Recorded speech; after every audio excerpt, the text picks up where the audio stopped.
say one general preliminary thing about this wonderful event, and it is that we had Nick Montfort and I at MIT had been thinking about a forum devoted to electronic embodiments, to electronic experiment, digital experiments in literature, and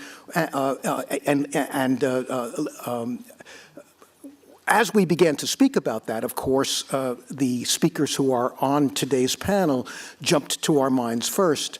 And originally, the plan was simply to have a forum devoted to the topic of our final session this afternoon, electronic literature and future books. But when I got word of the existence within MIT of these gifted and wonderful young colleagues, our wonderful organizers of this conference, we got together and we began to talk about expanding the event, and that's the event that's come here. And I wanted to mention this in part because both Rita and Kate Hales were very accommodating to us by agreeing for one thing at a fairly late stage after plans had been made to postpone their arrival by a day and to take part in the full day's discussion. My hope and my expectation is that you'll find today this final forum in some degree returning to some of the themes that have already arisen in our discussion today, and also to extend them into areas that we haven't yet touched upon. As many of you surely know, our speakers today are among the pioneers in the territory of digital creativity, digital literature. They will speak in the order in which I will introduce them. Each speaker will follow the format we've been using earlier, although all three of my speakers have promised me that they will stay within their time limits to give us time for a rousing discussion, and I hope we will have that. They will each speak for a brief time, and then we will open the conversation to all of you. Our first speaker is one of the great figures in this emerging field, Katherine Hales. She's a professor of literature and co-director of the John Hope Franklin Humanities Institute at Duke, where she's taught for some time, and her distinguished books include Electronic Literature, New Horizons for the Literary, My Mother Was a Computer, Digital Subjects and Literary Texts, and most recently, How We Think, Digital Media and Contemporary Technogenesis. Katherine will open the discussion with a presentation, and she will be followed by Rita Raley, who is Associate Professor of English at the University of California in Santa Barbara, where she directs transcriptions, an online publication devoted to the digital humanities. She's the author of Tactical Media, Electronic Mediations, and co-editor of the Electronic Literature Collection, Volume 2, with several other co-editors. And as anyone who's interested in the field knows, both Kate's work and Rita's work is very widely cited and has been already very influential. Our final speaker is one of MIT's most luminous, newly tenured young faculty members, Nick Montfort, and Nick's imaginative work has already, in some respects, transformed comparative media studies at MIT. He's an associate professor of digital media here and president of the Electronic Literature Organization. He's written widely about and created many digital media projects. And among his publications are Ream, a 500-page poem written amazingly in one day. His latest book, Riddle and Bind, contains literary riddles and constrained poems, as he describes them. He's also the author of Twisty Little Passages, An Approach to Interactive Fiction. We'll begin then with Kate.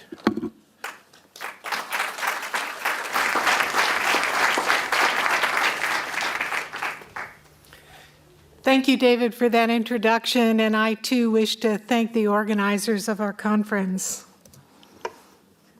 Apophenia, a lovely word that means finding patterns in random data. It marks the territory of conspiracy theories. It defines the province of paranoia, and it names the risks endemic to literary criticism. On occasion, it can also serve as a stimulus for artistic creativity, and as it did with William Gibson in his book, Pattern Recognitions, and as it has for David Clark in his net art piece, 88 Constellations for Wittgenstein. This is the opening screen. You can see it's a Mercator-like projection of constellations. As you mouse over the various constellations, threads appear defining the threads that connect the different stars, and then you can click on one of those stars to enter the constellation. Constellation is an interesting metaphor here because ancient peoples looked in the sky and thought that the groupings of stars define mythical figures. But astronomers know that the stars named in those constellations have no necessary spatial contiguity, nor do they have any necessary relationship. So constellations are a very ancient form of finding patterns that the data themselves do not justify. So among the patterns that David Clark suggests in his work are these. The number 88, there are 88 constellations, but also there are 88 piano keys. Wittgenstein's brother lost his right arm in World War I, and he previously to that was a concert pianist. After losing his right arm, he began to commission pieces for the left hand. And you can trigger some animations in this work using your left hand on the computer. 8 also names H as the 8th letter of the alphabet. One of the episodes is about the fact that German soccer teams don't use the number 88 on their jerseys because 88 could be read as HH, which in Nazi circles would mean Heil Hitler. And then imagine 88 lying on its side, it now becomes infinity doubled. So this gives you an example of how different facts are being put together into threads with the suggestion of patterns. So let's take a look at one of these 8s, April 1889. And you'll see this constellation includes stars on Charlie Chaplin, Adolf Hitler, and so forth. These are Count your lucky animations. stars. Ludwig Wittgenstein, Charlie Chaplin, and Adolf Hitler were all born in April 1889 within days of each other. The tramp, the dictator, and the thinker. 3 stars to set the compass of 20th century history by. Ludwig was born into one of the richest families in Europe, but he gave all his money away. Charlie was born into a poor theater family in London and made his enormous fortune in the flicks. Hitler was middle class all the way. Ludwig Wittgenstein and Adolf Hitler went to school together in 1904. After 2 of his older brothers committed suicide, it was decided that Ludwig should be allowed to venture outside the confines of the glittering fin de siècle Wittgenstein Palace and into the real world. And that is how he came to the Real School in Linz, a technical high school that allowed him to pursue his enthusiasm for engineering and all things mechanical. And as it happened, the young Adolf Hitler was attending the same school, the school where he would whet his appetite for anti-Semitism. Hitler wrote in Mein Kampf, "At the Real School, to be sure, I did meet one Jewish boy who was treated by all of us with caution." And perhaps, just perhaps, this Jewish boy was Ludwig Wittgenstein, a stuttering, assimilated Jew, the son of wealth and privilege who had a propensity even then for indiscriminately confessing his sins. Other episodes here point out the fact that Charlie Chaplin made the film The Great Dictator, in which he played both the surrogate for Hitler and the Jewish barber who stands in as a double for Hitler. And that Chaplin had a particular grudge against Hitler because he felt that he had stolen his mustache. Another episode points out that Hitler's grandmother served as a maid in the Baron Rothschild household. She discovered that she was pregnant, so there's the suggestion that there may in fact have been Jewish blood in Hitler's own family line. He was concerned enough about that to send a detective to find out if it was true. So you can see here the way that the episodes work. There's a voiceover which mostly relays facts, and then the cultural context is largely given to us through the images and the annotations. 8-8 is, of course, a double number, and we'll see the interplay between those facts and the way the images work in this playful, punning episode called Doubles. Oops, sorry. I need to play this. Double, W, double cross, double negative, double positive, double trouble. 1 and 1, 1 plus 1, one thing and another, one thing next to another, the same thing but different, sameness and difference together. Repeating, repeating, repeating, repeating, and repeating. Science is repeating, repeating. Science is repeating. Science is repetition.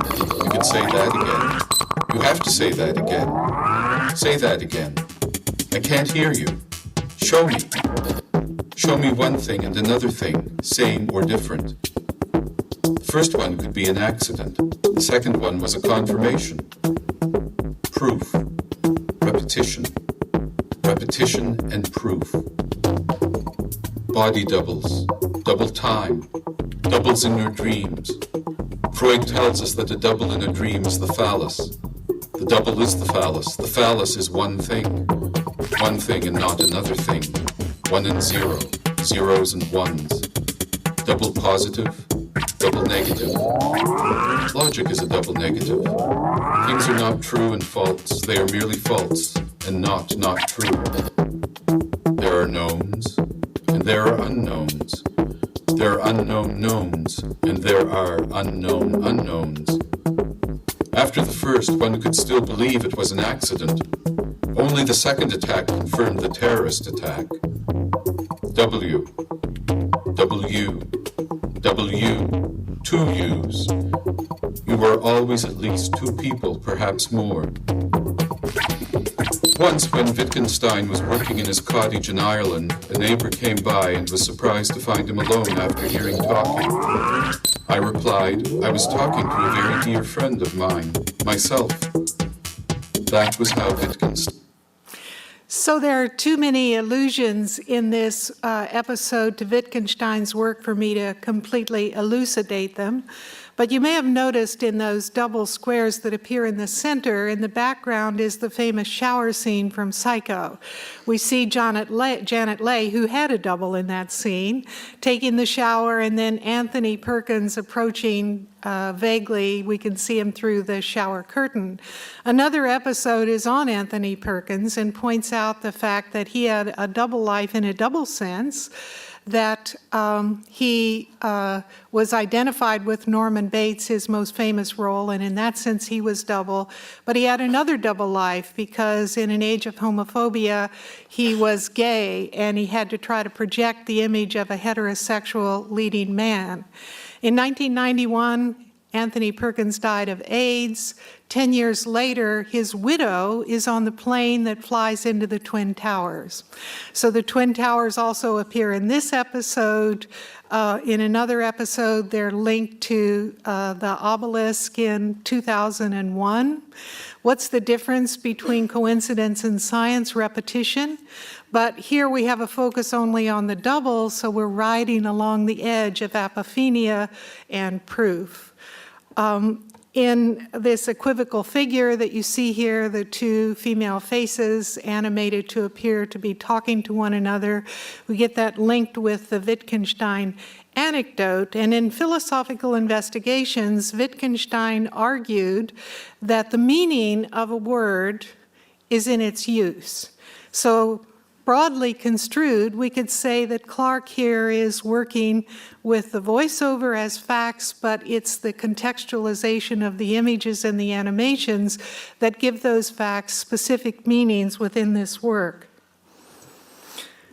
Now let's go to a star in another galaxy far, far away, David Markson's print novel, Wittgenstein's Mistress. The sole character in this novel is a protagonist we know only as Kate, and Kate believes that she is the last person in the world. And she sits day after day typing sentences that occur to her on her typewriter, and these sentences constitute the novel. Here's a sample. The young woman is asleep in a painting in the Metropolitan Museum. She's thinking of a painting by Vermeer she saw. There's something wrong with that sentence too, of course. There being no young woman either, but only a representation of one, which is again why I'm generally delighted to see the tennis balls. So you can see the radical disjunctions here between these paragraphs that seem to make no sense. And yet, as we continue to read this narrative, we begin to get some hints about why Kate is in this condition, either as a fantasy or as an actuality. It seems to have something to do with the death of her son and her subsequent separation from her husband, whose name she can only intermittently remember. So from a certain point of view, we could say that Kate is trapped in the Tractatus, Wittgenstein's first early work. Wittgenstein later came to doubt the wisdom of the positions he argued in the Tractatus, which proposed that logic could be used to solve most philosophical problems. Much later and posthumously, Wittgenstein wrote Philosophical Investigations, in which he argued that there were only language games and that these language games acquired meaning only in their social and biological contexts. So Kate's belief that she's the only person in the world literalizes the impossibility of a private language that Wittgenstein asserted in Philosophical Investigations. If the meaning of language is in fact in social context, and there was no social context, there was only a single person, then language could not have any meaning at all. But of course, we as readers recuperate that language as a reading community, and we struggle to find a pattern amidst Kate's meditations. So now, putting Constellations and Mistress together, what kinds of patterns might we see? Well, in the constellations, images serve as context. In the novel, they're represented through ekphrasis, the verbal representation of visual phenomena. In constellations, it's primarily the animations that create connections between these coincidental events and therefore suggest patterns. In Mistress, the paragraphs are disconnections, and it's only as we read on through the narrative that we ourselves as readers begin to construct the threads that might constitute a pattern. So we can say that Constellations begins with fragments and builds towards some elusive whole, while the novel, being a novel, begins with the presumption of some kind of coherent whole, but shatters that by breaking the text into fragments. So my conclusion is this, that each of these works becomes resistant and experimental within the tradition they have located themselves. So for David Clark, working in the tradition of net art, which is often fragmentary, viewed for a few minutes by visitors to a museum installation, for example, he begins with fragments, but he rewards readers who stayed with him by suggesting there is an elusive whole that we nevertheless can't grasp or articulate. Markson, working in the tradition of the novel, defeats that tradition by breaking it into fragments, but then allowing readers to imagine these threads do connect into some kind of explanation of Kate's condition. In other words, we can understand these works as resistant experimental works only within the traditions in which they work, a mode of analysis that I've elsewhere called media-specific analysis. That's the pattern that I see, but then again, perhaps I myself am suffering from apophenia. Thank you.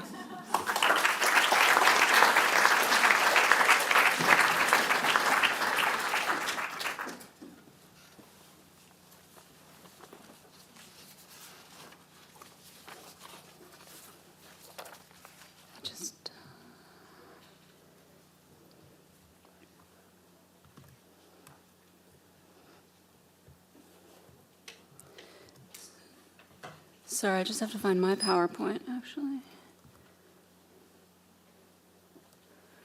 It was loaded for me, but I don't know where.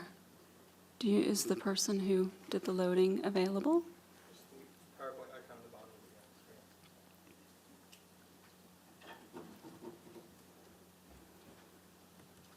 the screen.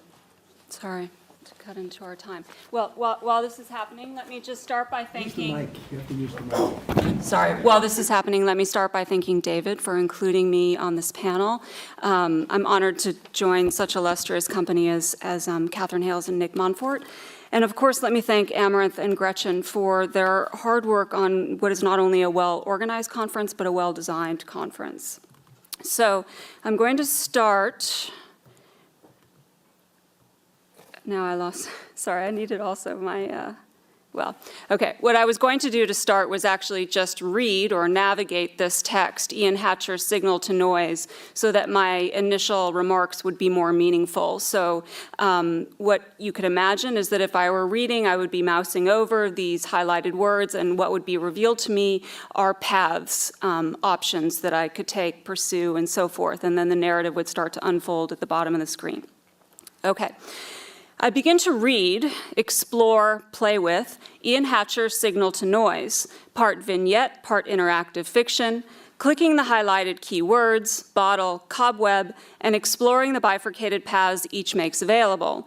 Open it, leave it, before noticing what seems to be the result of a scripting error at the bottom of what is demarcated as page space. A mishmash of letters and partially realized words in the darkest shades of gray is barely perceptible. Upon closer inspection, almost immediately fading into the black background. Suddenly, however, the error seems to be an actual glitch. The ghostly characters become unmoored, animated, the letter forms multiplying and more quickly oscillating between states of visibility and invisibility, fading, shifting position, dissolving the words that might have been back into letter forms. The schematic structure of the text, move the mouse, reveal the readerly choices, is unsettled by these textual ripples. Something is happening to the text. Something has disturbed it. It takes a few seconds and a scan of the info page to realize that it is not something, but someone who has entered into and is now directly affecting my reading space, which is no longer mine alone. I did not elect to listen to the radio, but someone has. Someone not present, but telepresent.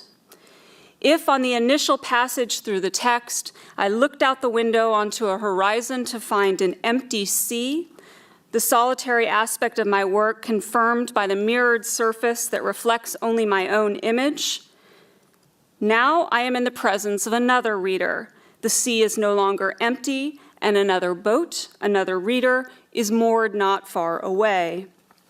This person and I are, in short, reading together, concurrently, in real time. I have not encountered a text that bears the vestiges of readings past, marks both discursive and physical, vestiges or footprints left by those who have come before. My reading is instead synchronized with another's, less in the sense of coordination than liveness, a liveness that, as Philip Auslander reminds us, cannot be stabilized practically or ontologically as either live or mediatized, but is rather both and. There is an improvisational quality to the textual encounter in Hatcher's Signal to Noise. What will happen if I open the suitcase? But the encounter of the other reader, of other readers, is a script that, once identified, can itself be read. What is coded into the text, then, the structural logic that has to be materially recognized before a successful reading can be accomplished, is the sociality of reading. But the question is how, or to what extent, is it differently social from print reading practices, from the whole host of clubs, associations, and interpretive communities that have been developed to decode, make sense of, and importantly, to share the experience of reading books and other documents? On the face of it, the message of signal to noise, reading is an inherently social practice, might be regarded as familiar and even reiterative, enacting and thereby materializing an idea that is already known to us. But I think it is rather the case that, absent a live socket connection, the simulation of concurrence and simultaneity, such that they are experienced as actual, is itself generative. It's one thing to encounter the traces of prior readers, and quite another to recognize the co-presence of other readers, unexpected, unseen, but not unfelt. In such moments, latency, the temporal lag that we accept as axiomatic for our online engagements, seems to have been eliminated, the gap between action and response closed, and the potential for strange, disturbing, and otherwise wonderful intersubjective encounters opened. More concretely, consider the narcissism, Talon Mehmet's neologistic formulation for our fetishistic attachment to the enclosed circuits linking the human subject and the computational apparatus. The interface here is mirrored surface. Narcissisms, as Mehmet explains, privilege local space over remotional attachment, selfish constructs that position the subject as island rather than nodal point of networked communication circuits. If there has been a conceptual turn in electronic literature at all within the last decade, my suggestion is that it has been from the lamentation, celebration, and critique of such narcissisms, human and machine coupled in a terminal embrace, to an articulation of systems writ large, matrices of distributed but interconnected nodes, entities, bodies, devices that are as much about the nodes themselves as they are about the flows among them. Matrices, then, that are at once mediated and lively. In contradistinction to the narcissism, then, signal to noise foregrounds remotional attachments, those formed as a consequence of recognizing, making oneself available, and responding to the other readers, the other entities contained within it. Liveness, as I'm outlining it here, is one of at least three aspects of the sociality of reading in our contemporary media ecology. Another would be the social book, so it's fortuitous that I'm following Bob Stein. So the social book, collaborative production or distributed authorship, network novels in which it is not simply the case that user contributions are mined as source text, but that the temporal frame of collaboration is continuous. Sender and receiver remain spatially and temporally distinct, but there is a sense in which the textual contributions do not lie inert, waiting to be used, but are rather part of an ongoing dynamic exchange among readers and authors. The third aspect of reading as contemporary social practice more directly bridges electronic literature and the book. And so here I will note that I'm making tracing a path rather from electronic literature to the unbound book. The development of online reader forums, such as those for Mark Danielewski's House of Leaves and Only Revolutions, and Stephen Hall's Rorschach text. These forums in which the books are quite rigorously discussed, collaboratively interpreted, and collectively produced as cultural totems. In this context, a discussion thread is no mere guide or map with which to navigate a distinct textual object. The forums are not conceptually stationed outside the book proper, not belated or posterior to, but are in no small measure mutually constitutive. In other words, they're not parasitic, but rather symbiotic. Indeed, it's not for nothing that Danielewski should have a dedicated atelier to assist with his present project, The Familiar.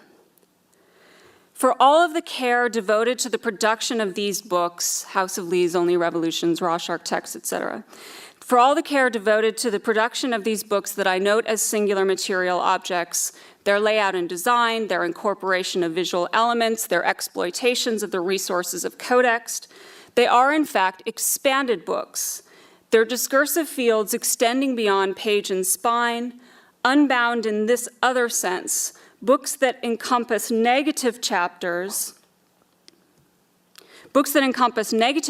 still to be produced, much less discovered, translations and adaptations to film or even opera that are themselves enfolded within the expanded field of the book. The expanded book is not codex, not digital, not game, not conversation, not collaborative content creation, but that which is situated in the interstitial field. Rosalind Krauss, in her definitive statement on sculpture in the expanded field, notes that, quote, "We had thought to use a universal category to authenticate a group of particulars, but the category has now been forced to cover such a heterogeneity that it is itself in danger of collapsing," end quote. No such diffusion or definitional collapse results from the articulation of the expanded book, because its imagined expansion, as well as its imagined destruction, is dependent on the idea of the book as its very condition of possibility. The expanded book, the cumulative effect of that which it is not, the not codex, not digital, not game, not conversation, not collaborative content creation, is already an abstraction, even as it maintains a tenuous, flexible link to the material substrate out of which it emerges.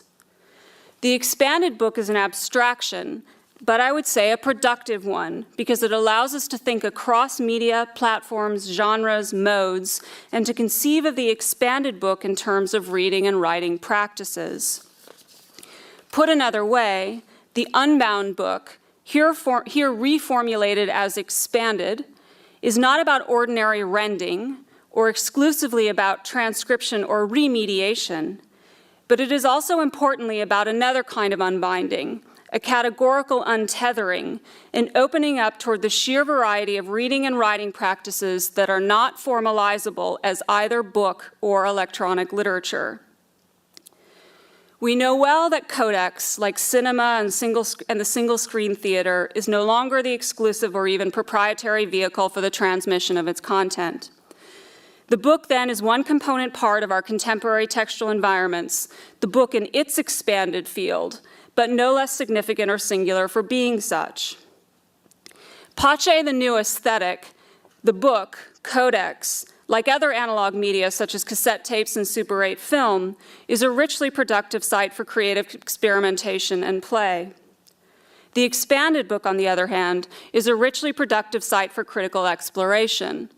Like the shadow text of Signal to Noise, it is ephemeral, lively, and vernacular, both common and held in common. It is, in short, where reading and writing is actually taking place. Thank you.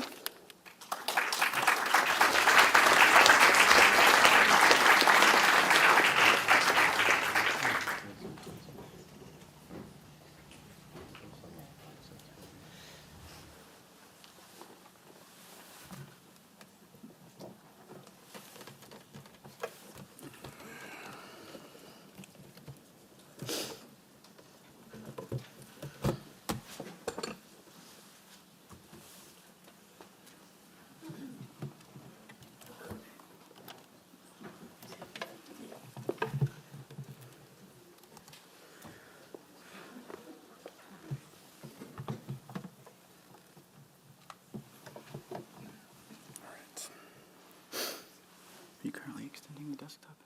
I can No, whatever's easiest for you. as long as I hold my cursor, I can. You have to go all the way to the left. There we go.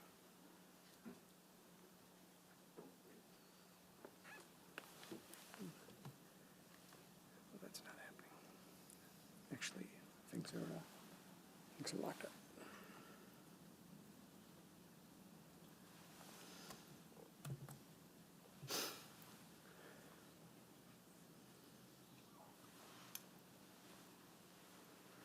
That didn't seem to improve things a great deal. I'm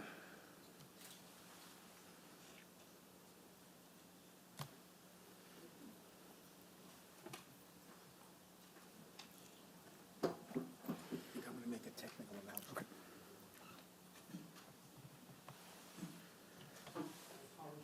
Can you hear me? I apologize for the technical glitch, but I forgot to make a technical announcement when I first introduced our speakers. I'd like to do it now while Nick is trying to fix his computer.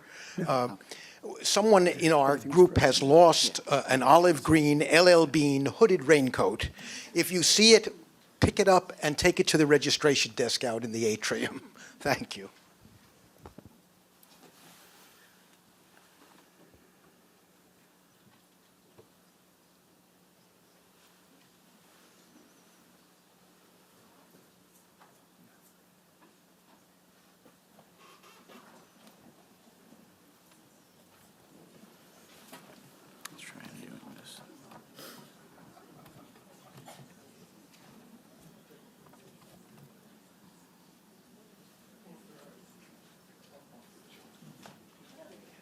It's locked up again. No, it's okay. Okay. Okay, I'm going to go ahead and put this Just to back. give me a moment. Okay. Extended desktop will be fine. Okay, it's extending. Okay, so let me see here. Let me go ahead and do this. Oh, it says. Okay. I do not have this.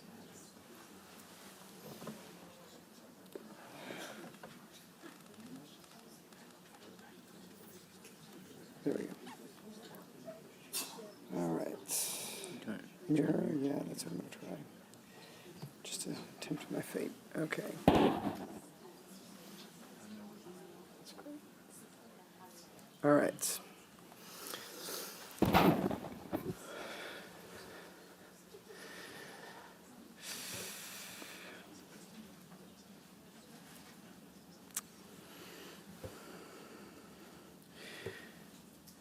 I apologize for the delay. Freedom sometimes has its price. I'm going to speak about this project, 10 print char string 205.5 plus rand 1, go to 10. It's a project that I've collaborated on with two others at MIT, Patsy Baudouin and Noah Vaughter, and the other individuals named here. There's 10 of us that have written a book about this one-line basic program for the Commodore 64. What does it do? This is the cover of the book that's coming from MIT Press in November. So to figure out what this program does, it's helpful to know what the characters at 205 and 206 look like. They're the left-leaning and right-leaning diagonal line. And then, oh, that's great. Let's see here. If we actually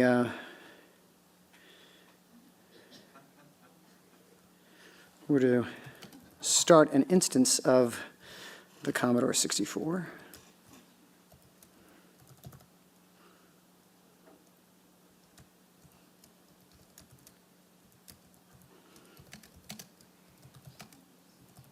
And run it, we would see what happens in response, which is production of a pattern that looks like a random maze. And so you can see that complex rhizomatic networks of textuality might be the topic that Rita Rayleigh is discussing, and the 88 constellations related to Wittgenstein might be what Kate Hales has talked about. I can't do 88 constellations, but I can do 38 characters of code for the Commodore 64 if I get 9 other people to help me. So this is a program that you're invited in the original sources where it is disseminated to modify, to change. And this program is running on a Commodore 64 out in the lobby, and you're invited to come and do that yourself with it. Let me return to this project, and there's just the two major things about it that seem unusual to other people for some reason. That it is focusing on a single line of code. Why would one write about a single line of BASIC? And that it's a project by 10 authors written in a single voice. So to try to give a context for what programming was like around 1982, I wish to share with you an Australian commercial, actually just the first 9 seconds of it, so please don't blink as I start it, that is a commercial for the Commodore 64.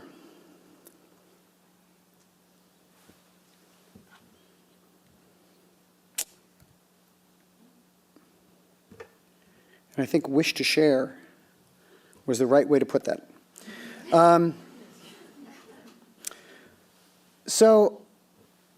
That's a big disappointment. But the context of this program that I'm looking at, that my collaborators are looking at, is that of creative computing, a category that includes video gaming, electronic literature, digital art, but also these things that don't even have a term or a name. Hobbyist programming and recreational computing, a term that was in use here at MIT in the late 1950s and early 1960s. So this is a program that it's difficult to sort of categorize what it is. I think the best common answer, the one that I've heard today, I mean, it's not a piece of productivity software, you know. It's not a video game. You can't play it. You can't interact with it. It looks sort of like a screensaver, but that's a good answer, but it's one that is ahistorical because the screensaver hadn't been developed in 1982. No one ever suggested that this was a program to preserve the phosphor display of your system, and it wouldn't be a very good one because it's putting one of 2 characters in every position on the screen.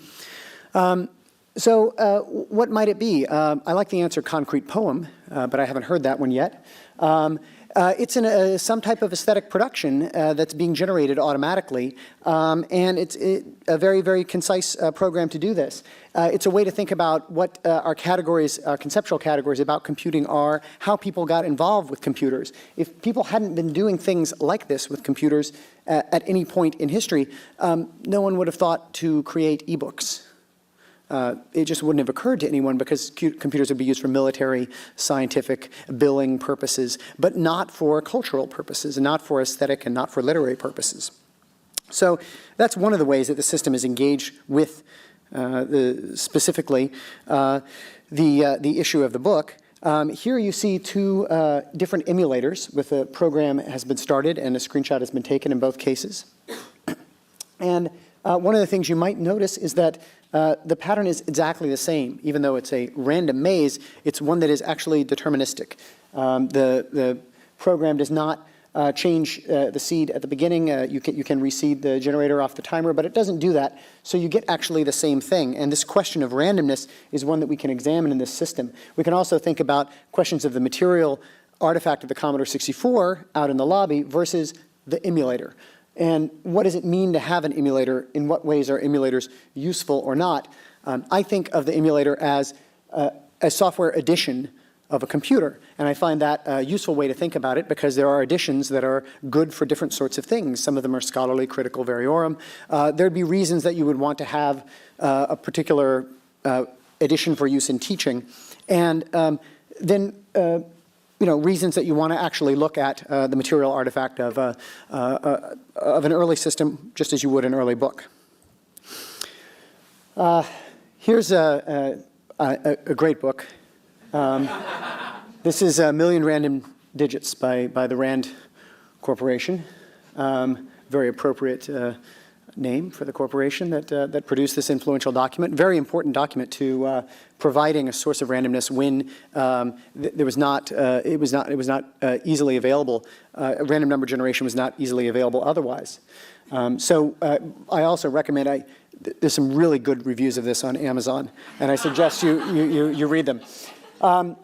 But the thing about this is that you can see here in the book itself is it doesn't look like, you'd say, well, is this entirely random? Well, no, it's arranged in a grid. I mean, everything, it's actually in a framework of regularity. And TinPrint, the program that we've examined, uses randomness to select a right-leaning or left-leaning diagonal line.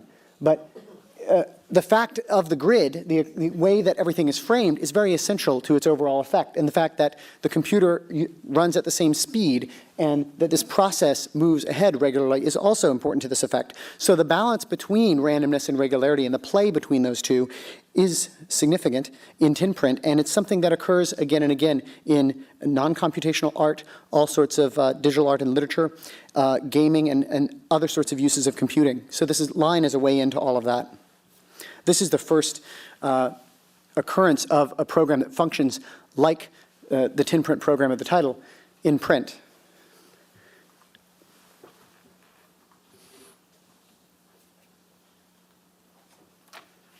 I'm brandishing the book now in which it is printed, the Commodore 64 User's Guide from 1982. And one of the things that's interesting about this is that you are encouraged to modify the program. And this is a book that comes with every Commodore 64 that is sold early on. It's not something special for programmers or the elite. This is another occurrence of this tin print program, 8-print. There is this is a little item that runs in the magic section of Run magazine, July 1984, and this is the magazine. And here you can see it circulates. The way this one-line program gets out to people is in print, in a magazine, in a book. That's the way people learn about code like this, and it would be quite obvious for someone to keep this in mind, go to school or another context and share the program from memory as well. These aren't ways that we think of programs being circulated. We think of people memorizing poems, and we think of people printing and circulating literary text, but not computer programs. And yet it did happen, and we can see the same thing with Perl one-liners and other short programs. That continues to happen today. So here's a program that isn't interactive. It does not accept input from the user during execution. It does not have comments or even variables that might be named significantly by a user. If we wanted to interpret someone's intention based on that, we can't do it in this case. It doesn't have a known author. It just has a corporate author of Commodore. It has no clear, obvious purpose or category that we could identify in terms of the way we think of computing nowadays. But all of the things that it allows us to engage, the process of iteration and how that works, and what influence it has in computing, how to generate two-dimensional effects from an essentially one-dimensional process that's just going and wrapping around the screen. Randomness and its counterpart regularity, as I mentioned. The use of character graphics and specific character sets, in this case, an extended version of ASCII called PETSCII, unofficially called PETSCII, that was present on several different Commodore computers. BASIC and high-level languages. BASIC developed at Dartmouth in 1964 by John Kimmeny and Thomas Kurtz, and then implemented by Microsoft for the Altair.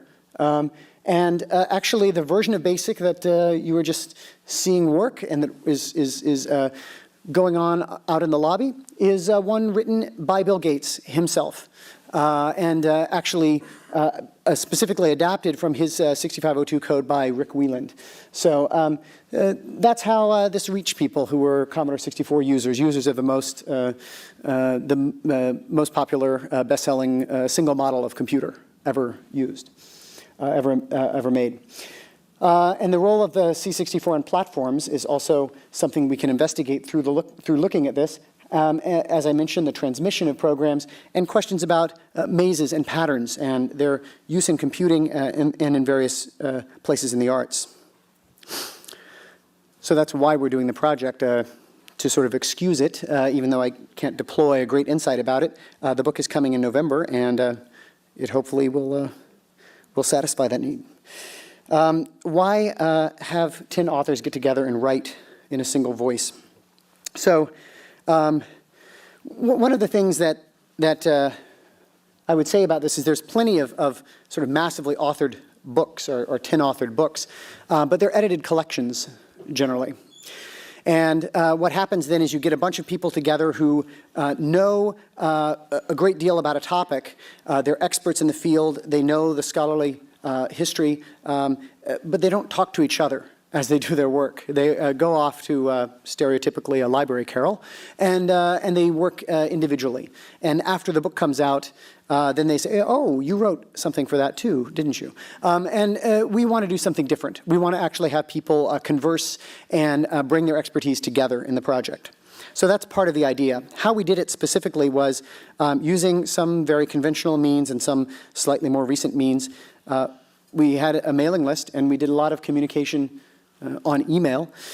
Here we had a lot of the higher level discussion or sort of musing about topics which may not have manifested themselves at all in the final book, but were part of our thinking process about it.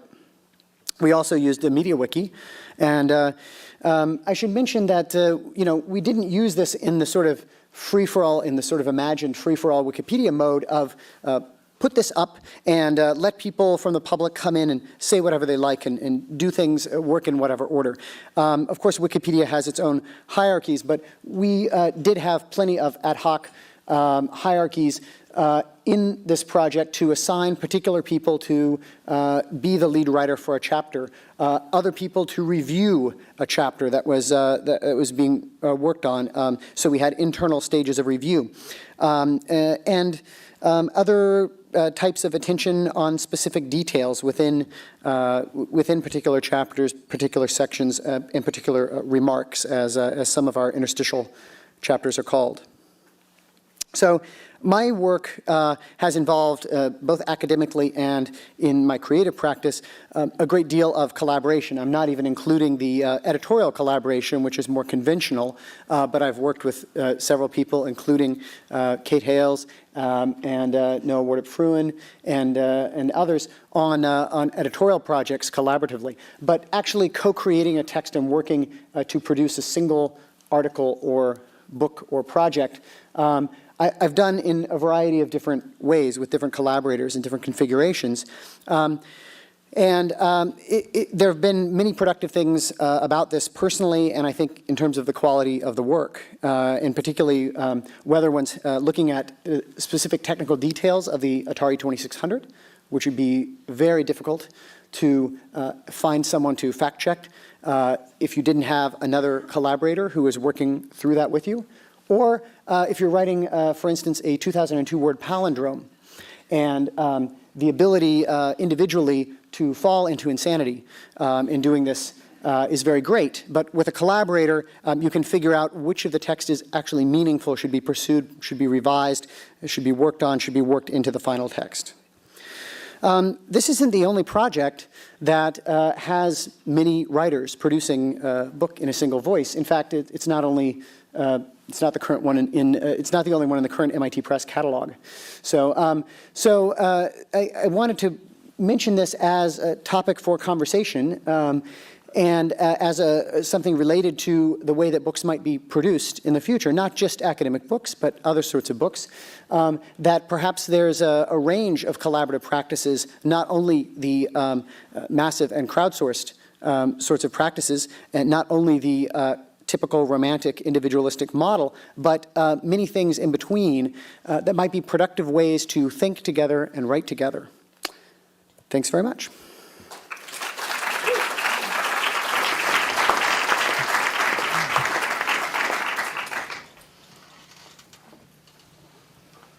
Can I just ask you, how did you pronounce that 10-foot line? We need to know because we missed it. Okay. So I just basically said everything.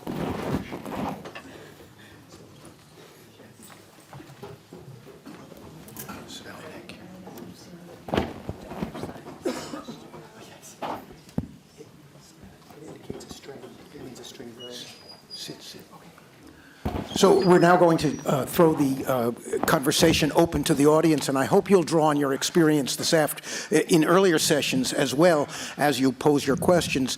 Many of the speakers who spoke earlier also should be available here someplace, and I hope many of you will kick in as well. Will take part as well. While we're waiting for questions, let me start with a very naive and perhaps simple-minded one, Nick, about the project you described. It was hard for me to understand why I would want to read your book. What's it about? What's its subject? So yeah, I'm the rough start there probably hindered me in explaining what might in fact not interest you in any case. But the project is to look at creative computing and to do that through the example of this one-line program, to understand how it was transmitted, how it was typed in, understood by programmers, why people were pleased with the effect that it produced. So, and each of the contributors is doing the equivalent of a kind of close reading of the Well, all of us are code? doing that together, although it wouldn't be a close reading in the sense of bracketing off historical and biographical and technical contexts. So we're doing an intensive reading, but not a new critical close Or reading. you're aiming for a thick description of your code? Yes. Okay. So, and it's the type of book that, we see books about single works of art. In fact, there's a series, one work series that MIT Press distributes about single works of art. Here we have something that we don't even know what its name is. When we see a work of art, we know what a gallery is, we know what a museum is, we know what the art world is. We have actually much more to describe about the context of hobbyist computing, so there's even more of a reason to take that close focus. We ready for questions? Yes. Hi, this question's for Catherine. A little louder. Be sure you use the mic and identify yourself, please. My name's Matthew Rubery. I teach at the University of London. And this question's for Catherine. I've been thinking about how many print books have had a lively afterlife through their adaptation into other media. So taking a 19th century novel and turning it into film, a stage play, or an audiobook. And I wondered if the electronic texts you're working with are equally susceptible to adaptation, or is their intensely media-specific nature somehow change that question, or even the fact that they're using so many different media? It's hard to think about work like 88 Constellations, for example, being made into a book because the animations are so much a part of the work.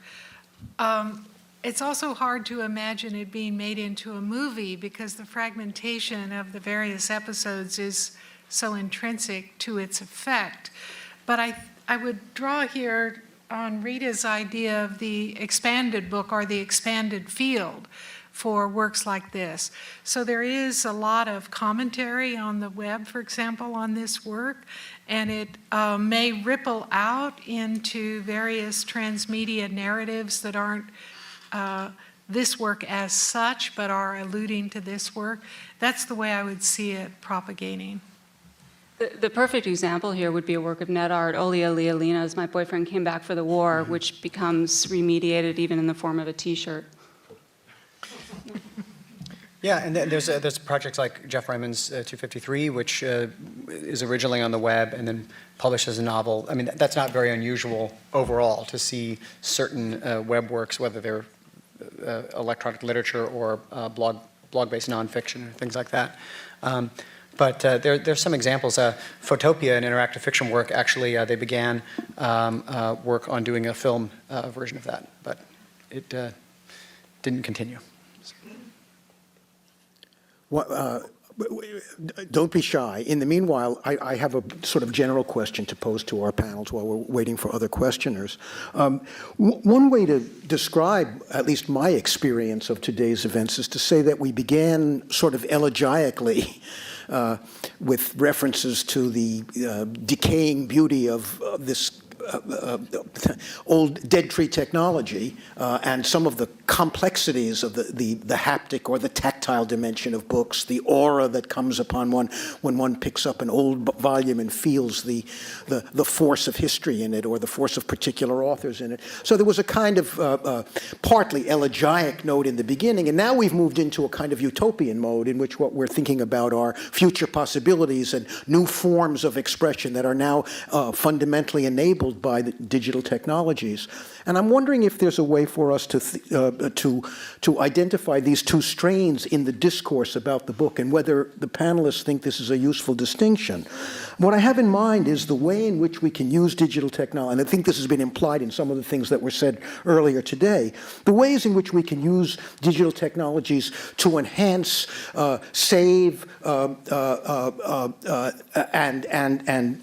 preserve what we might call the print inheritance, the way in which these new technologies either give us new ways for saving and transmitting the old culture,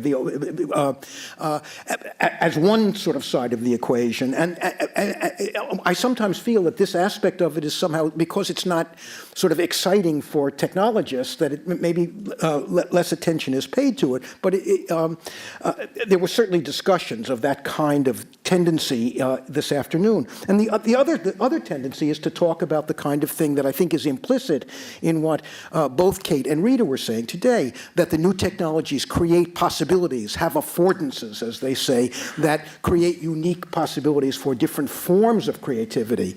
My question is, do you think we need to choose between the two? Because very often you hear the utopians being impatient with the old humanists who want to sort of be sure that we should discover new ways of recovering, preserving, and studying Melville's marginalia. Right? Both enterprises seem to me valuable, but I'm wondering how the panel feels about it, or whether the formulation is too reductive to be useful. Don't be afraid to say that. Well, one thing that I see happening in contemporary literature are writers like Danielewski, I think Stephen Hall could fall in this category as well, who are reasserting the possibilities of the codex in the digital age. So Danielewski is very adamant that he is writing a codex. He has had multiple film offers for House of Leaves, for example, all of which he's turned down because he sees himself as a print author. But in situating his work within a context, cultural context dominated by digital media, his work is also transforming. So, for example, Only Revolutions, which Rita mentioned, is in part a database novel. And so you can see the imprint of digital technologies on that. Same thing is true of House of Leaves.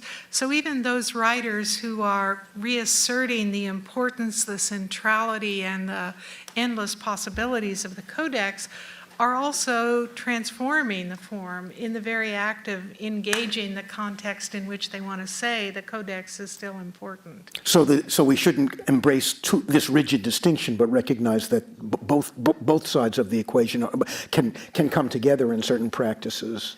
Well, I think that was Rita's point in talking about the expanded field. My own term for that phenomenon is a distributed literary system. Distributed literary system that includes a print codex, but has many other aspects as well, some of which are digital. No question.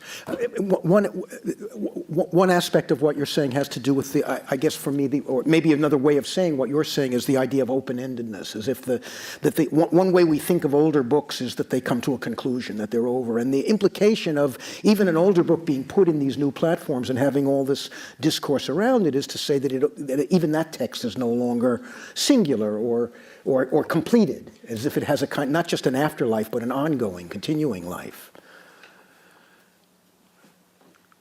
I mean, I think one wants to be cautious about the polarization of that conversation in terms of print on the one hand and digital on the other, such that they're imagined to be self-same and identical to each other, and almost an isomorphic relation. I think the textual field is much more complex than that. And in fact, the volume that Catherine Hales is editing with Jessica Pressman on comparative textual media speaks to the whole range of textual formats, from papyrus, I believe, to print. What I notice about the conversations about the crisis, so to speak, of the book is that they tend to be anecdotal, and indeed we saw a lot of that this morning, about subjective impressions, subjective experiences of the loss of the book or the disappearance of the library and so forth. And I think the anecdotal is very good for practice. It helps us decide what we want to do with our libraries or our card catalogs. I think it's not as good for theory. It's not as good for understanding what's actually happening.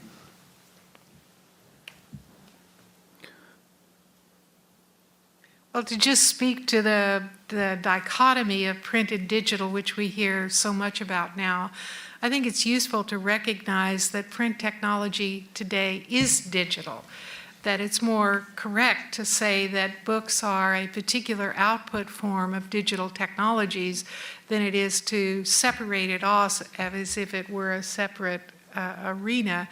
And in fact, I think it's very important to recognize that print technology itself is not one thing. It's undergone these epical shifts all the way from movable type to offset lithography to digital production, such as we have in the present. And so I would like to see these binaries broken up, discussed in more nuanced terms that are more responsive to the technologies that produce that, and we had a wonderful example of that this morning in Bonnie Mac's presentation and others, and to be more specific about what we mean both with print and digital.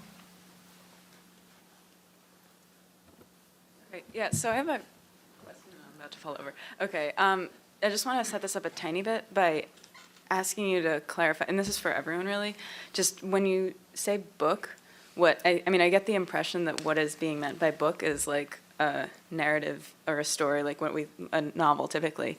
But I mean, there are also other things that we get in print that are not intended to be consumed as that exact object. I mean, you have printed screenplays, you have printed plays, then there's a wide variety of other forms that have different kind of models of agency with respect to reading. And I was just wondering if any of you three could kind of speculate about this, because I mean, it's a question that I've been wrestling with a bit. But I mean, trying to adapt the model of literary agency where you have readers trying to interpret what an author is saying to more interactive forms, even if those aren't necessarily in digital forms.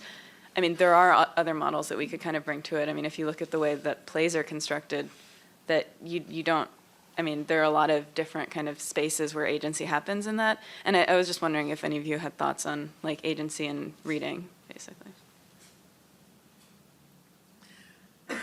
Well, I think that's a useful correction to say that not all codex books are novels, that there's a whole variety of productions in what we recognize as the codex form. And I also think you're absolutely right in pointing to different reading practices that different kind of communities will bring to the codex depending on the content of that codex. Yeah, the books that are full of random numbers have to be approached differently, I think. But also, actually, manuals and books that are intended to help people understand systems, to learn and to approach things through programming or doing calculations, doing exercises, and working out and solving, right? So and this is one thing that obviously books have served, very very well in that role, and there were there's a very fascinating relationship to the ways that whole books full of not just one-line programs but very lengthy basic programs for people to type in.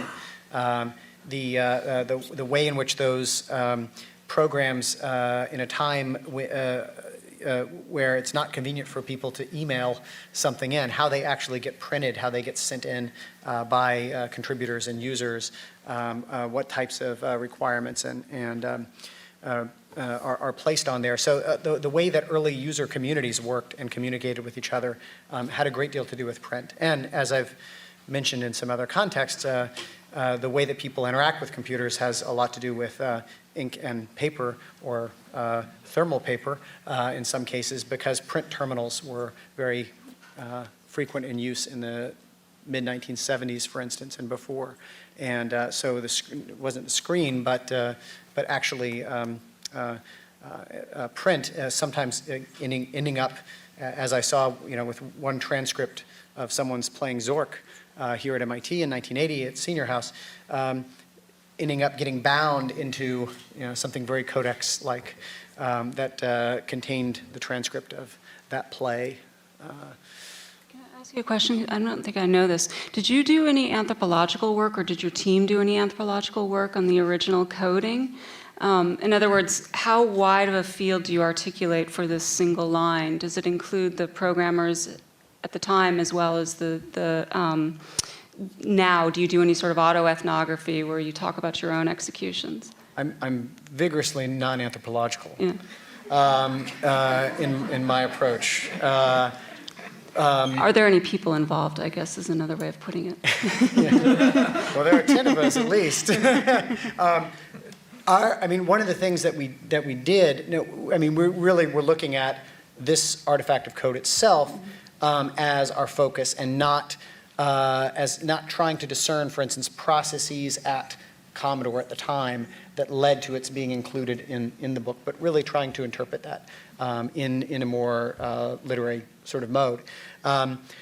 What we did is we did have practice-based analysis of this program that involves writing variations of it to see what slight changes in the code would look like, porting it to see what it could or couldn't do on a platform like the Apple II, or in Perl or JavaScript, so on. So we tried to use, but the purpose of that was not to see how what vernacular theories we ourselves formed about this, but rather to understand that through and the technology of it through practice. So those are certainly those so-called anthropological approaches are certainly legitimate ones to take, but that was the way that we approached it because of the group of people who responded to my original message about this. Question over here. I think it's the left first. You want to wait? Yeah, you're up. Yeah. Hi again. I'm Ariel Baker Gibbs. I recently graduated from college last year. So anyway, I was thinking a little bit about how you guys were describing the narrative or the story or the form of the book. And then it occurred to me that really the change that's happened is that now that there are less boundaries, the realm of the narrative or the story or the fiction or I don't even know what you want to call it anymore, but is now infinite. Is that kind of the direction that you saw this moving? Or do you think that there is ultimately a sort of boundary or a beginning and end now? Yes. There are boundaries, there are constraints, there are definitions of the way that different media operate and what's possible, not just technically, but culturally. It's not as much as I enjoy utopianism sometimes. It's not simply a time of complete liberation and freedom for narrative. I mean, yes. Well, I was just thinking concretely about Henry Jenkins' work on transmedial storytelling, the expansion of stories into fan forums and theme parks and so forth. But then, so too, one would have to point to the third person, the MIT volume on epic or big narrative diegetic universes. So those two often articulated with, clearly with parameters, but nonetheless, they have the kind of scale that I think you're gesturing toward. Over here. So this is a bit of a follow-on, I guess, to David's question, but also something that I've been thinking about quite a bit. So when I hear about the so-called crisis in print... Into the mic a little more directly. Some of us are having... Thank you. Sorry.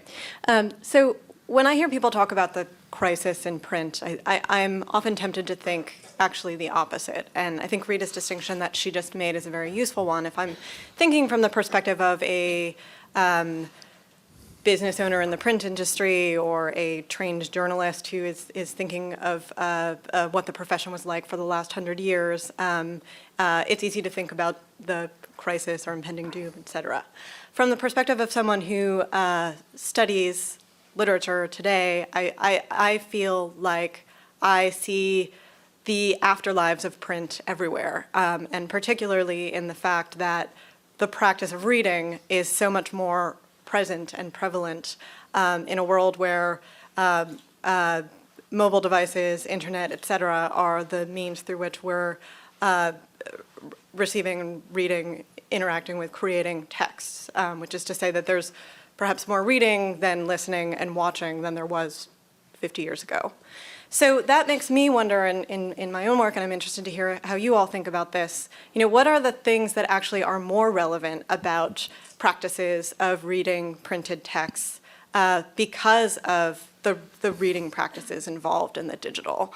And I guess I'll push this a little bit further to say that, you know, I'm just as skeptical as of the utopian narrative that comes along with people talking about the digital today. But the one place where I'm a bit tempted to get a bit utopian is when I think about, you know, when in the 19th century, when there were new genres being shaped in print because of the possibilities of the newspaper and cheaper print, more books, there was quite a bit of utopian thinking about the communities that could be formed as a result. And it seems to me that the parallels between print and the digital and reading practices provide an opportunity to perhaps look back on those possibilities that, you know, ended badly, or however we want to interpret them, and say, well, what could we learn about the possibilities that we're all so excited to talk about today? So I guess it's sort of two parts, looking at, you know, what actually makes print perhaps more relevant to the digital, and would you be tempted to pick up on that utopian thread that I just mentioned? Well, I think in thinking about print versus digital texts, the editor from MIT who spoke in the previous panel, Gita, mentioned the issue of attention. And a lot of studies have seemed to indicate that reading on the web is significantly different on the whole than reading in print. And Bob Stein mentioned this also. It involves a lot more skimming and scanning, not reading complete texts, reading partially along a web page, for example. Whereas a lot of print forms encourage complete text reading. If you're reading an article in New Scientist, for example, there's a tradition that you would read the entire article even if you're now accessing it on print. So one of the questions that has interested and also concerned me is what happens when our print tradition of deep reading kind of collides with the digital practices of shallow, quick skimming and scanning reading. And I think there are a couple of spin-offs of this. One is the idea that if you pick up a print artifact, you're going to spend more time with it, you're going to read it more deeply. Another spin-off is that you now begin to see some transfer from digital reading practices onto print. And I think both of those things are now sort of in the dynamic of reading practices. So there's so much to say, but one of the things definitely is that I don't think utopianism should be considered a dirty word or a synonym for naivete. If we're talking about consciously constructing a better society due to increasing technological possibilities and what that offers, well, yeah, I think that's a good idea. And I think though it takes some concept, it takes some thought about what that really means. And in the case of reading online, you know, for instance, I think there were utopian idealists in the mid 1990s who feared that perhaps Disney, you know, and the major networks and so on would own the web. That would be, you know, what happened. We would get all of that would be the information available online in the year 2012. And thanks to those people, that didn't happen.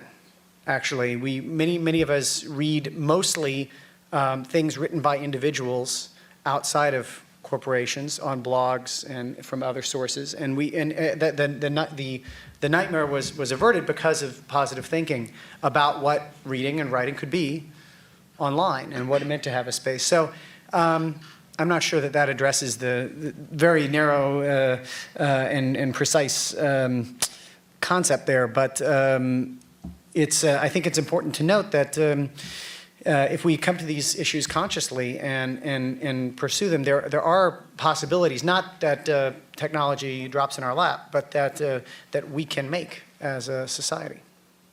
I suppose I would add to that the idea and I suppose, rationale behind the experimentation toward increasing literacy and so forth is not particular to print. I mean, we had Bob Stein presenting what is, after all, it seems to me, a kind of laboratory for experimentation. To that, you would add Vectors and Scalar, both out of USC, and an increasing range of experimental projects that are trying in some way to push the conventions or traditions of print discourse into what you might call a different space, articulated as multimodal.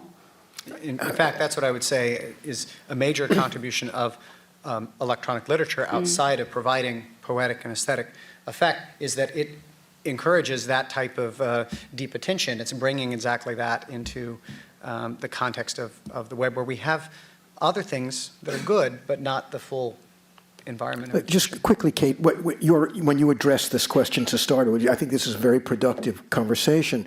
You distinguished a certain amount of new research that has shown that reading online or reading on the screen is more distracted and less, as you said, deep. That my initial reaction as someone born in the pre-digital age and committed to books in certain ways was to wonder.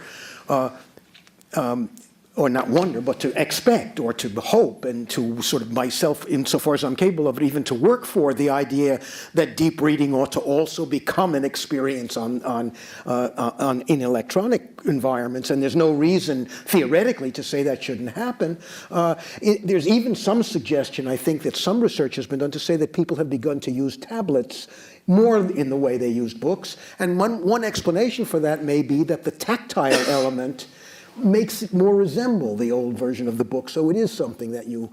So it seems to me we're in very early days here, and that these distinctions between kinds of experiences you have online and in the old technologies are still very permeable and changing. A great example of this that I mentioned to you earlier is the forthcoming iPad app for the Talmud, which is absolutely a translation of the experience of deep reading and interpretive labor and so forth to this new format.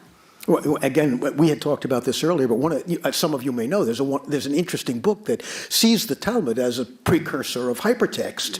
And there are books like the Talmud or Joyce's Ulysses that actually seem to, theoretically at least, be preferable reads in digital format because they allow for the kinds of connections those texts demand, but that the codex format does not allow. And I suspect that there'll be a lot more of that. There is a digital version of Ulysses being produced now. I'm very eager to see what comes of it because it'll be it'll give you access to aspects of the book's texture that a reading of the hardcover doesn't allow you to do. Mary. Just as a pendant to your comment, David, before I ask my own question, I would want to add as an early modernist that early modern reading was very often not deep reading. Right, there's a lot of work on that.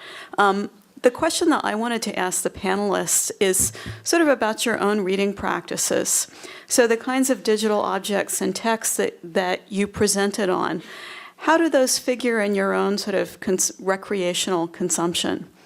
You know, if you're going to sort of go to the equivalent of the bookstore for electronic texts, where do you go and how do you choose them, and do you curl up with them in the evening?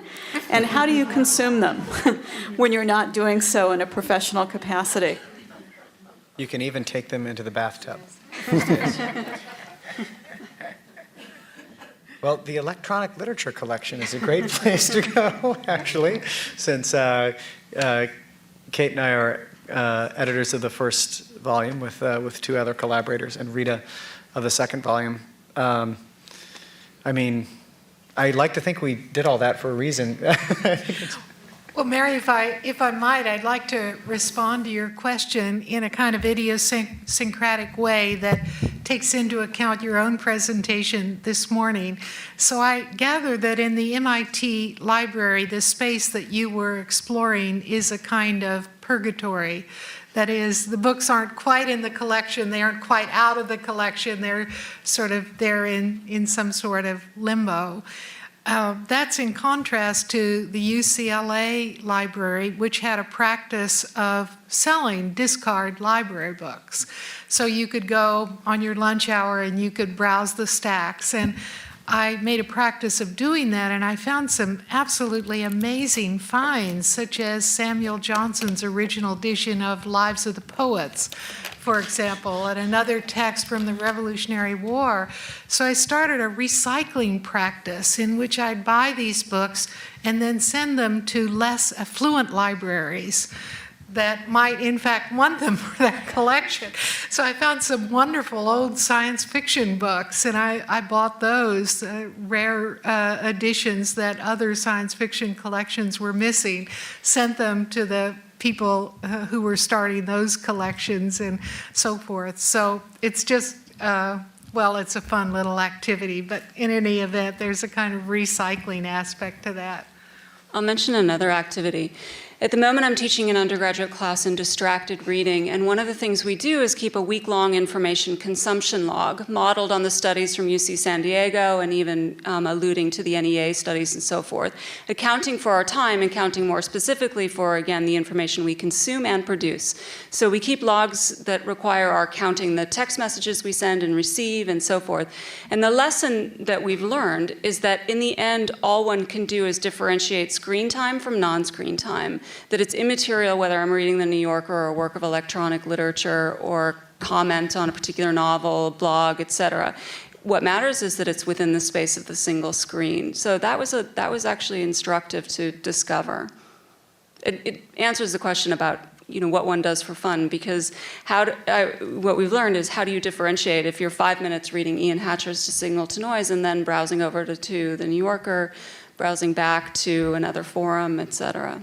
Can't demarcate space in the same way, which speaks to Catherine Hale's work on attention and distraction. And according to the program, this part of the forum is supposed to involve all the panelists. So I would like to ask a question to Christian Bach. A Wittgensteinian question.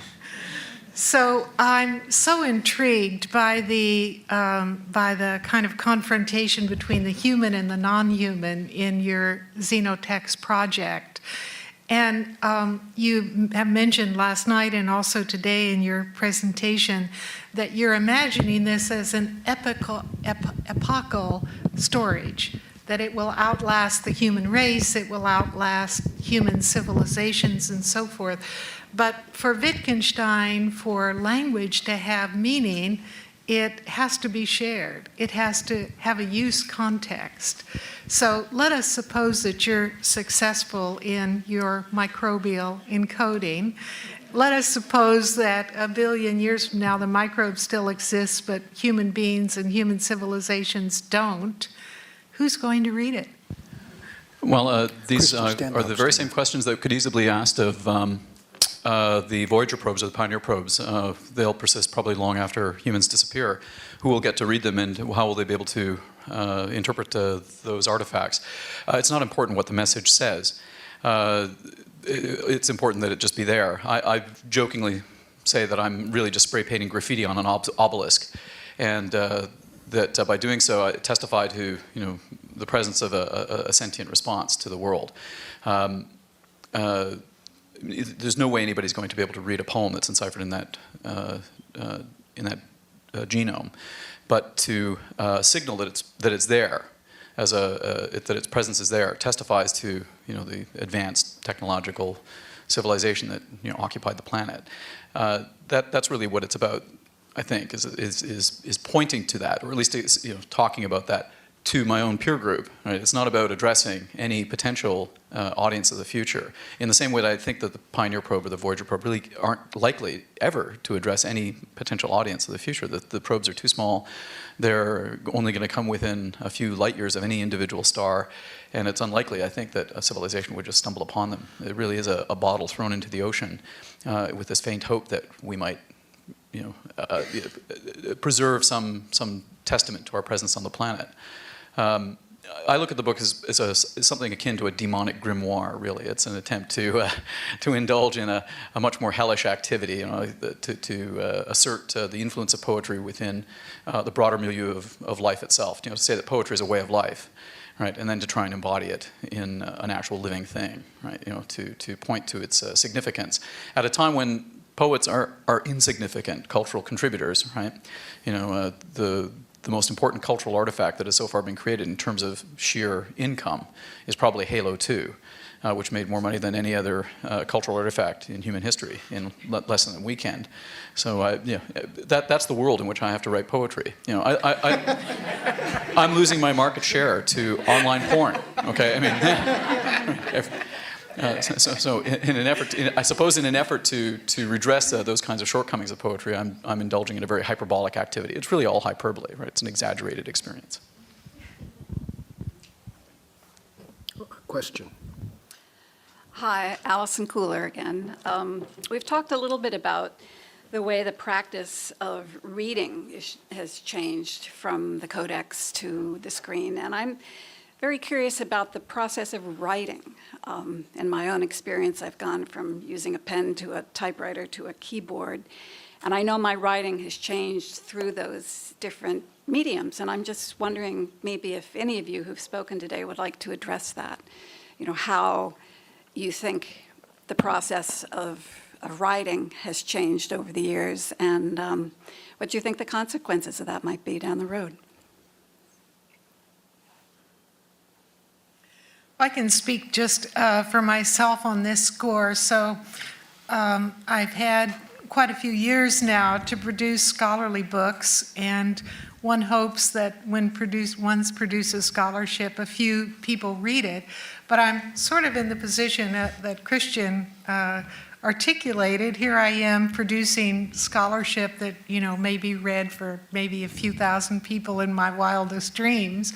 Certainly nothing like the production of computer games.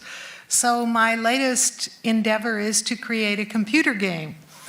And okay, if people are now into computer games, let's explore computer games as a medium of writing and of literary production. And what I've discovered in that process is the way that creative writing can flow together with computer codes, can flow together with cryptography, can flow together with dirty little tricks we want to play on our players. And it's actually been quite exhilarating. So for me, it's a radical change in my writing practice and in the relationship I imagine with my readers or players in this case. Can you just mention that you can create computer games and still have very few people read or otherwise encounter them?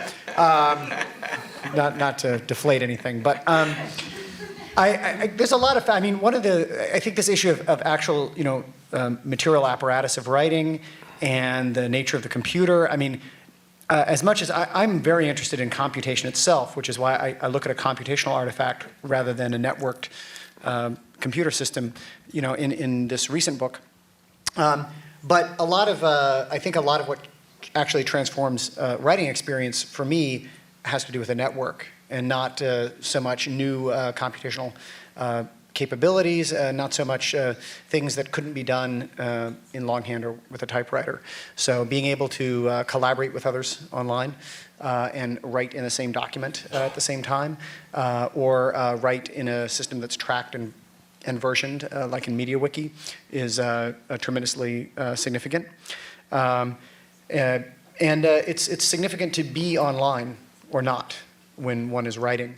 To have to book tickets on a long-distance Amtrak train in order to write without distraction, because one cannot be online, is a different situation to be in. And so, I mean, there are things about, I write at coffee houses, and I don't mind certain types of distraction or certain types of environment in that. In those sorts of ways, but I think that's a big issue, and in many ways, writing in a cabin, longhand with a typewriter with a computer, offline, or writing in a coffee house, or writing with a network connection, the difference between the particular instrument of writing that's being used doesn't seem to me nearly as significant. So to this discussion of the inevitable digitization of our writing practices, I would just add one other note. So Mark Danielewski's Only Revolutions, for all of the complexity of its visual layout and certainly for all of the software that was required in order to formulate the page space, came down to the use of note cards for the use of the dates in the central columns. So even there, one sees that there's in a way no such thing as a radical break, nor would one want to think in those terms.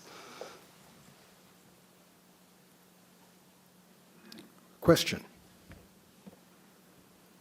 Hi, I'm Jonathan Bohan. I'm a recent library school graduate. And my question is, in this whole discussion of distracted reading, I'm wondering if there's any consideration or thought given to people who already have a problem with distraction, people with ADD, people with learning disabilities. There's a lot of people with those problems. And like I have ADD, and just even trying to read anything online, I can't do it for more than 20 seconds. I'm onto something else. So how does that, is there any effect on how people would write for that sort of situation? Well, what I've noticed is a tendency among print authors to respond to distracted reading. So a good example of that for me would be The Exploit, Alexander Galloway and Eugene Thacker.